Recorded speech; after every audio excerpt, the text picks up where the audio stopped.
Hi hello friends, welcome back to my channel. My dear villain ಭಾಗ 16. ನಟಿ ಸಾರಾ ದಿಢೀರನೆ ನಾಪತ್ತೆಯಾಗಿರುವುದು ತೀವ್ರ ಸಂಚಲನ ಮೂಡಿಸಿದೆ. ಖ್ಯಾತ ನಿರ್ದೇಶಕ ಮತ್ತು ನಿರ್ಮಾಪಕ ಜೆಡಿ ಅವರ ಚಿತ್ರದಲ್ಲಿ ನಟಿಸುತ್ತಿದ್ದ ನಟಿ ಸಾರಾ ಚಿತ್ರ 90% ಪೂರ್ಣಗೊಂಡ ನಂತರ ದಿಢೀರ್ ನಾಪತ್ತೆಯಾಗಿರುವ ಹಿನ್ನೆಲೆಯಲ್ಲಿ ಮುಂದೆ ಏನು ಮಾಡಬೇಕೆಂದು ತಿಳಿಯದ ಪರಿಸ್ಥಿತಿ.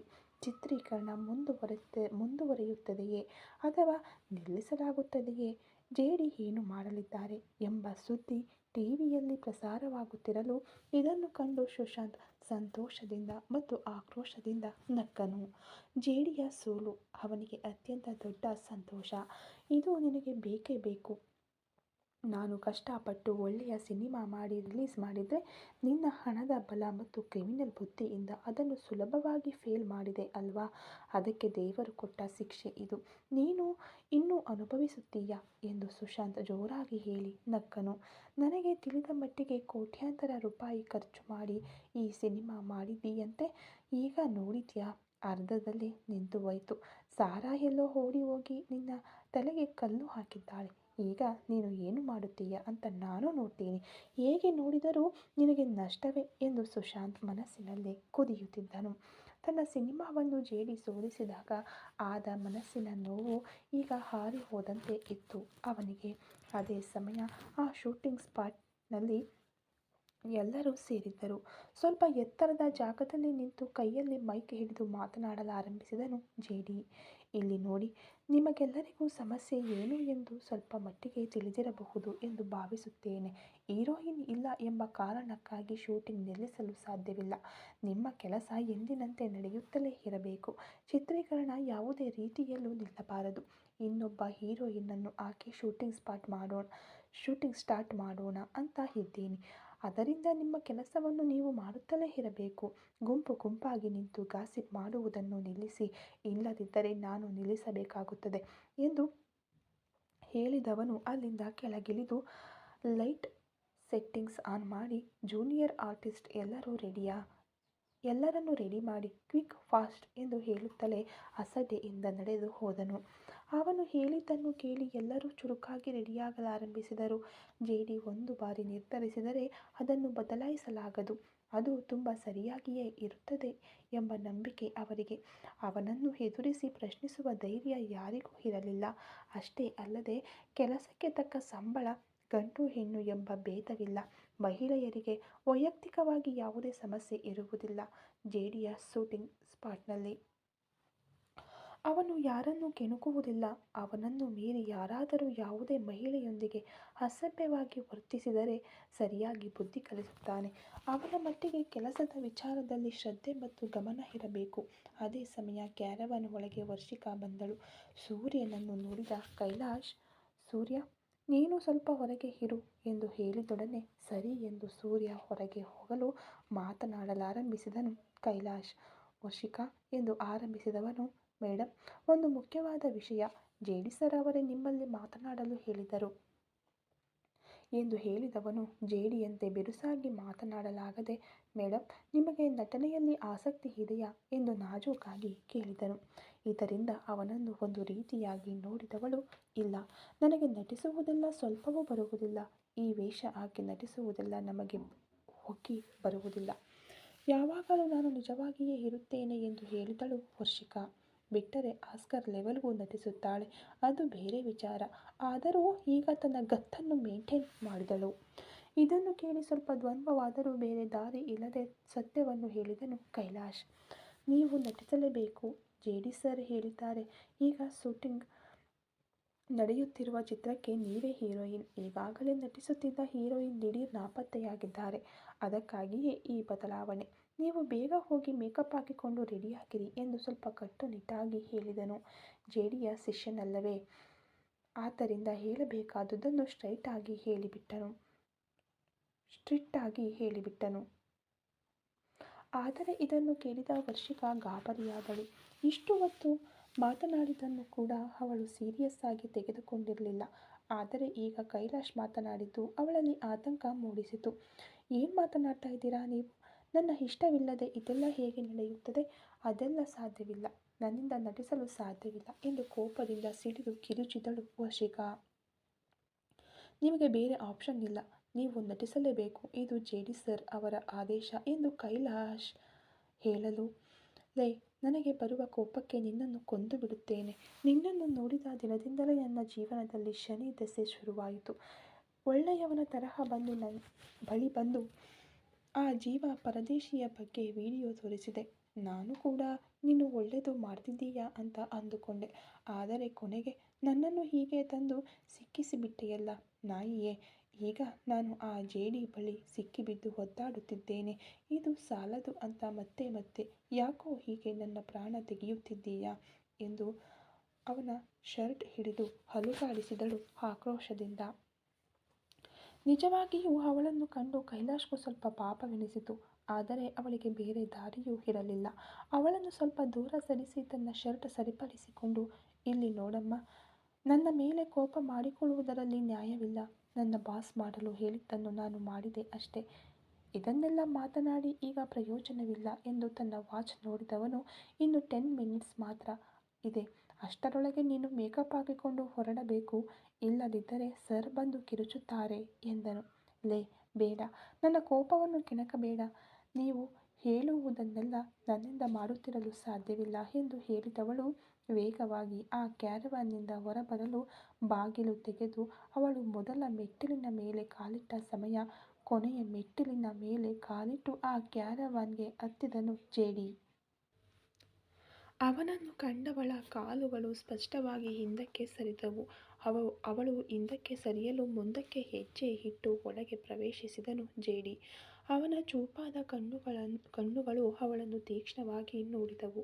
ಅದನ್ನು ಕಂಡವಳೊಳಗೆ ಭಯ ಸ್ಪಷ್ಟವಾಗಿ ಬಂದರೂ ಕೋಪವೂ ಜೊತೆಯಾಗಿ ಬಂತು. ಒಳಗೆ ಬಂದವನು ಕೈಲಾಶ್ನನ್ನು ನೋಡಿ, ಏನು ಎಂದು ಹುಬ್ಬೇರಿಸಿ ಕೇಳಲು, ಸರ್ ನಟಿಸಲು ಸಾಧ್ಯವಿಲ್ಲವೆಂದು ಹೇಳುತ್ತಿದ್ದಾರೆ ಎಂದು ಹೇಳಿದನು ಕೈಲಾಶ್.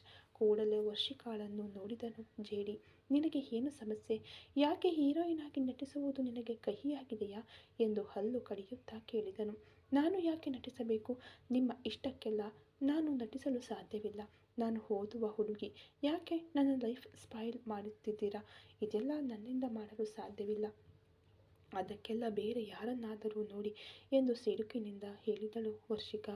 ಅವಳನ್ನೇ ನೋಡಿದವನು, ಹೌದಾ, ಹಾಗಾದರೆ ನನ್ನ 1 ಕೋಟಿ ರೂಪಾಯಿ ಹಣವನ್ನು ಇಟ್ಟುಬಿಟ್ಟು ನೀನು ಇಲ್ಲಿಂದ ಹೊರಡು ಎಂದು ಹೇಳಿದನು ಜೆಡಿ. ಇದನ್ನು ಕೇಳಿ ಬೆಚ್ಚಿಬಿದ್ದವಳು, ಯಾವ 1 ಕೋಟಿ ರೂಪಾಯಿ ಎಂದು ಕೇಳಲು, ಇದೆ ಈ 1 ಕೋಟಿ ಎಂದು ತನ್ನ ಪ್ಯಾಂಟ್ ಪ್ಯಾಕೆಟ್ನಿಂದ ಆ ಪತ್ರವನ್ನು ತೆಗೆದು ಅವಳ ಮುಂದೆ ತೋರಿಸಿದನು.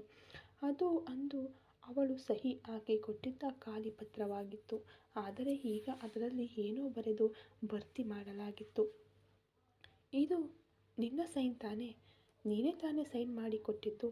ಏನು ಬರೆದಿದೆ ಎಂದು ಓದು ಎಂದನು ಜೆಡಿ. ಅದನ್ನು ಓದುವ ಮುನ್ನವೇ ಏನೋ ತೊಂದರೆ ಇದೆ ಎಂದು ಅರ್ಥವಾಯಿತು ವರ್ಷಿಕಾಗೆ. ಆದರೂ ಬೆರಳು ನಡುಗುತ್ತಾ ಅದನ್ನು ಈಸ್ಕೊಂಡು ಓದಿದಳು. ಆಘಾತ, ಆಘಾತ, ಆಘಾತ. ಅವಳಿಗೆ ಸಂಪೂರ್ಣವಾಗಿ ಆಘಾತವಾಯಿತು.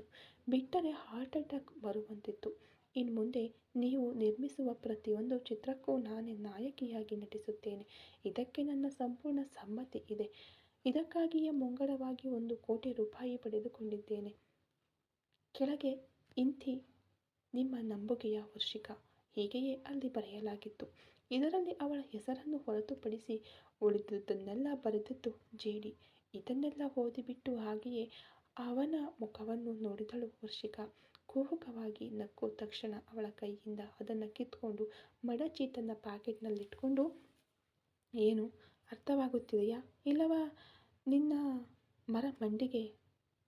ಈಗ ನಾನು ಹೇಳುವುದನ್ನು ನೀನು ಕೇಳಲೇಬೇಕು.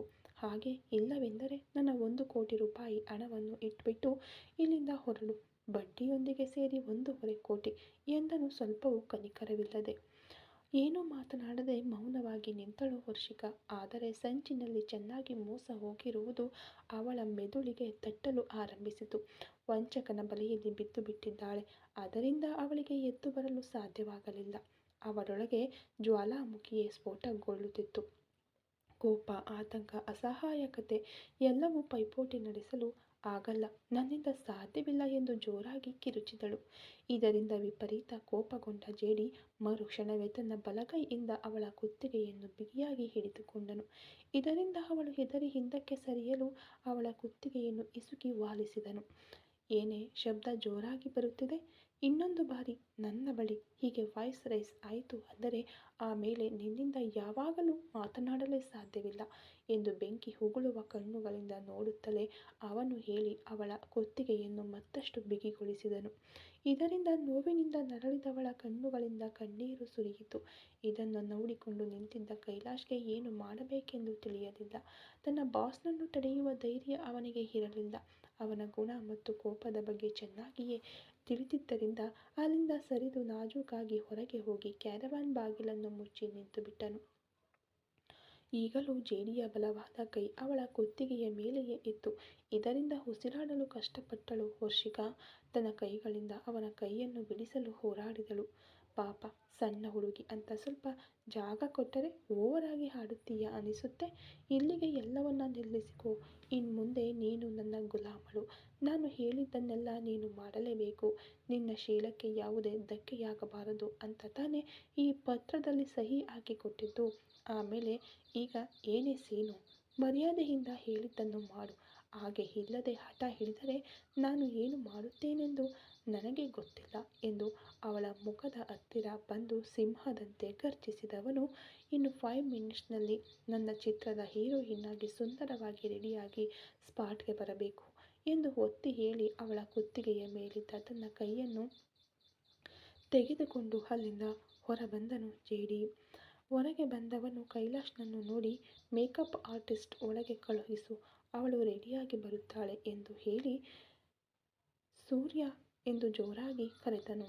ಅದಕ್ಕೆ ತರಾತುರಿಯಿಂದ ಓಡಿ ಬಂದನು ಸೂರ್ಯ. ಇವತ್ತಿನ ಸ್ಕ್ರಿಪ್ಟ್ ಏನು ಎಂದು ಜೇಡಿ ಕೇಳಲು ಸೂರ್ಯ ಅರ್ಥವಾಗದೆ ತಲೆ ಕೆರೆದುಕೊಂಡನು. ಏನೋ ಕೇಳಿದ್ದು ಅರ್ಥವಾಗಲಿಲ್ವಾ ಎಂದು ಜೇಡಿ ಕಿರುಚಲು, ಇಲ್ಲ ಸರ್, ದಿಢೀರಂತ ಹೀರೋಯಿನ್ ಬದಲಾಗುತ್ತಿದ್ದಾರೆ, ಅದಕ್ಕೆ ಕನ್ಫ್ಯೂಷನ್ ಆಗಿದೆ ಅಂದಾಗ ಇದರಲ್ಲಿ ಯಾವುದೇ ಕನ್ಫ್ಯೂಷನ್ ಕೂಡ ಇಲ್ಲ. ಸಾರಾ ನಡೆಸಿದ ಸೀನ್ ಎಲ್ಲವನ್ನ ಡಿಲೀಟ್ ಮಾಡಿ ಎಲ್ಲವನ್ನು ಹೊಸದಾಗಿ ತೆಗೆಯಲಿದ್ದೇವೆ, ಹೊಸ ಹೀರೋಯಿನ್ ಇಟ್ಕೊಂಡು. ಉಳಿದಂತೆ ಎಲ್ಲ ಸೀನ್ ಆಲ್ರೆಡಿ ಇರುವುದೇ ಇರಲಿ, ಹೀರೋಯಿನ್ ಸೀನ್ ಮಾತ್ರ ಈಗ ತೆಗೆಯಲಿದ್ದೇವೆ ಎಂದು ಹೇಳಿದವನು, ಸ್ಟಾರ್ಟಿಂಗ್ ಯಾವ ಸೀನ್ ಎಂದು ಕೇಳಿದನು. ನಿಜ ಹೇಳಬೇಕೆಂದರೆ ಜೇಡಿಗೆ ಎ ಇಂದ ಝೆಡ್ ವರೆಗೆ ಎಲ್ಲವೂ ಗೊತ್ತು. ಏನನ್ನು ಮರೆಯುವ ಮನುಷ್ಯ ಅಲ್ಲ ಅವನು. ಆದರೂ ಸೂರ್ಯ ಮರೆತಿಲ್ಲವೇ ಎಂಬುದನ್ನು ತಿಳಿಯುವುದಕ್ಕಾಗಿಯೇ ಈ ಪ್ರಶ್ನೆಯನ್ನು ಕೇಳಿದನು. Sir, starting romantic scene, hero already ರೆಡಿಯಾಗಿದ್ದಾರೆ, ಹೀರೋಯಿನ್ ಬಂದರೆ ಸೀನ್ ಶುರು ಮಾಡಬಹುದು ಎಂದು ಸೂರ್ಯ ಹೇಳಲು, ಓಕೆ, ಹೀರೋಯಿನ್ ರೆಡಿಯಾಗಿ ಬಂದಾಗ ರಿಹರ್ಸಲ್ ನೋಡಿ ಟೇಕ್ಗೆ ಹೋಗಬಹುದು ಎಂದು ಹೇಳಿ ತನಗಾಗಿ ಇರುವ ಕ್ಯಾರವಾನ್ ಒಳಗೆ ಹೋದನು. ಈ ಕತೆ ಇನ್ನು ಮುಂದುವರಿಯುವುದು. Thank you so much.